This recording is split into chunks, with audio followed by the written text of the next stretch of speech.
اهلا بكم يا جماعه، عاملين ايه؟ النهارده مش جاي اعمل اعلان، انا جاي احكي لكم تجربه بجد. كلنا عارفين ان تطبيقات الموبايل سهلت حياتنا، طلبات اكل، مواصلات، بنوك. بس في نوع تطبيقات ظهر مؤخرا اسمه الاي سيم او الشريحه الالكترونيه. ده اختراع عظيم للناس اللي بتسافر. تطبيق اسمه ريدكس اي سيم من المطور. ليه اخترت التطبيق ده بالذات؟ عشان جربته، عشان فيه مميزات وعيوب ومشاكل واجهتني شخصيا لازم تعرفوها قبل ما تدفعوا مليم. التطبيق ده وظيفته ببساطه انه متجر شرايح الكترونيه.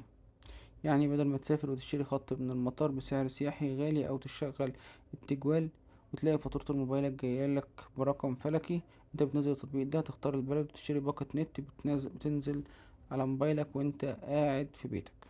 وعايز اقولك التجربة الحقيقية ان انا مثلا عايز اسافر اعمل عمرة في السعودية، عشان اخد شريحة او التجوال، اشغل شريحتي على التجوال. المفروض ان انا ادفع 1800 جنيه في 80 جيجا من فودافون، او ادفع 1300 جنيه من اتصالات 15 جيجا.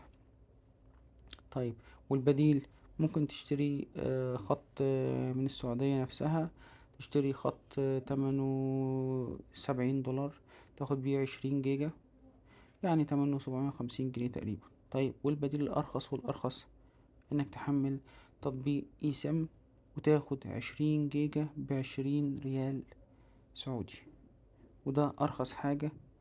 وتوضح لك الفرق ما بين التجوال وما بين الشريحة في البلد اللي انت نازلها وما بين الاي سم.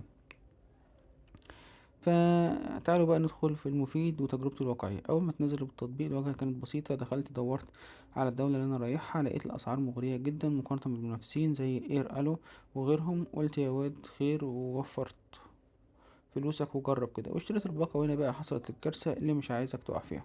انا اشتريت شريحة ووصلت البلد وفتحت الموبايل مفيش نت. يا نهار ابيض! طب ايه المشكلة؟ قعدت نص ساعة بلف حوالين نفسي في المطار لحد ما اكتشفت غلطة تافهة جدا مني.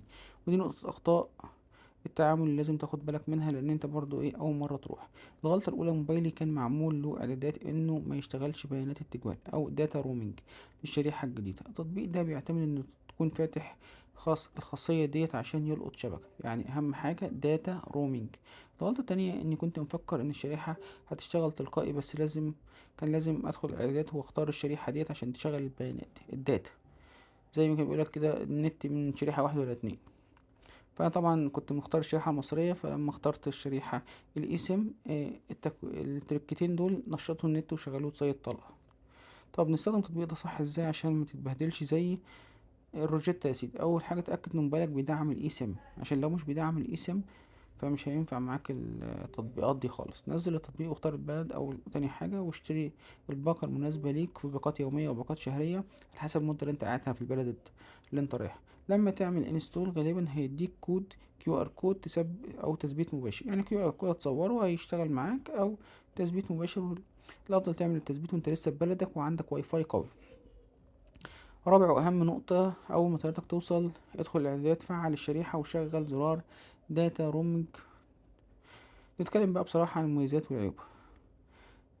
سعر الريدكس اسعار تنافسية، ساعات بتلاقي باقات بتبدأ من دولار ونص، دولار ودولار ونص. الراحة مفيش فك وتركيب شرايح، ومفيش خوف ان شريحتك الاصلية تضيع.